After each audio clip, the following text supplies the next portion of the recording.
Yo, what up, boys? You already know what it is. It's your boy. I want to talk to you guys about an important topic. It's been brought to my attention. We're going to be talking about confidence, right?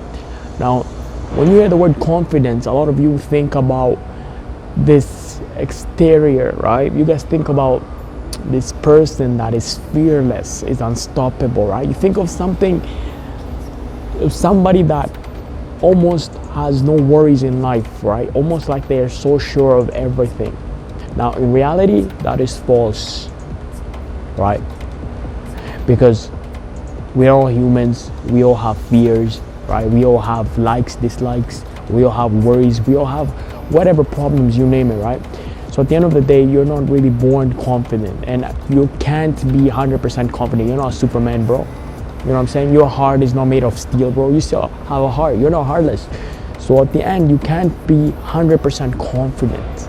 But what's going to help you to become confident is the ability to just be so sure in yourself, trusting yourself. Now, that's the number one thing. A lot of people, most of the times when they're dealing with confidence issues, they don't trust in themselves and they don't trust in their ability to handle situations, right?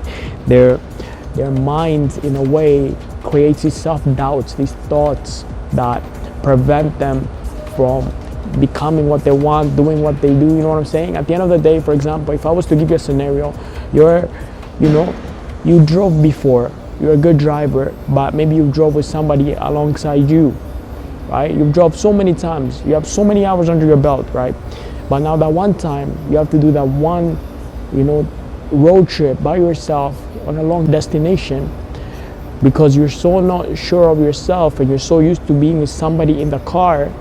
Now all of a sudden you're doubting yourself, and the ability to doubt yourself is what creates problems, because now you're gonna feel like you can't handle it. And because of these thoughts, this self-negative talk and all this is what results in you getting into accidents, you getting into weird shit. Maybe you hit a squirrel, maybe you hit a deer, you know what I'm saying? Maybe you get a flat tire and you trip out, you know what I'm saying? Or maybe all of a sudden you're panicking, you feel like anxious, you feel like you're getting all these heartbeats, right? Because at the end of the day, you're just not trusting yourself. And if you're not trusting yourself, then that's where you're bringing problems. Like, does that even make any sense? That's where your problems start to rise up. So the number one thing, if you want to be confident, is always monitor your heart rate.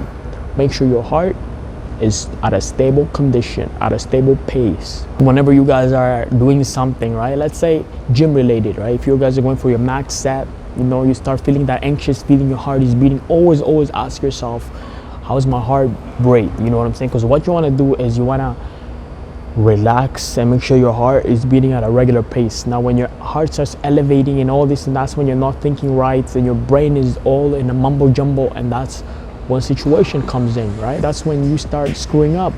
So the first thing is always try to ease yourself and try to ease your heart rate so it's beating regularly, right? Now, this leads me to my number two. Best way for you to deal with confidence is basically making sure you're breathing. Whenever you're in a tough situation or you're about to handle something, that's creating those negative talk in your head, breathing, right? Make sure you're breathing in through your nose, out through your mouth. That's gonna help you as well, make you relaxed. Try to slow yourself down, because what happens is when you tend to be stressed out, you're in a panic mode, right? It's either fight or flight. And because of that, you're not in a situation to assess your thoughts.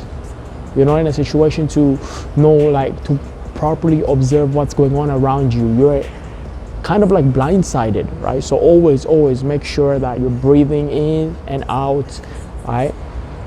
And know that everything is going to be all right. So number three is knowing that everything will be all right. At the end of the day, this is not it. Whatever happens. It's not going to define who you are. That's all I got to say. So always, whenever you're going through a situation, try to relate to those 3 points, right? The first one I think we said was your heart rate. Make sure your heart is beating at a regular pace. Second one was your breathing. Make sure you're breathing in through the nose, out through the mouth, right? Always elevate your breathing. Breathings are really good. That will help you a lot. And then the third is basically your thoughts. Make sure your thoughts are good. Make sure you know that at the end of the day, whatever happens will happen. You're gonna be all right. You're gonna be alive to see tomorrow, to see the sunlight. Do not let all these self-doubt cloud your judgment. Know that you have all the tools you need under your belt, and you know it's not over, and it's not gonna be the end of the world. Even if you screw up one way or another, you're still gonna be fine, right? So I think that's the biggest things I can tell you, man, as an advice. At least this is what works for me in the meantime.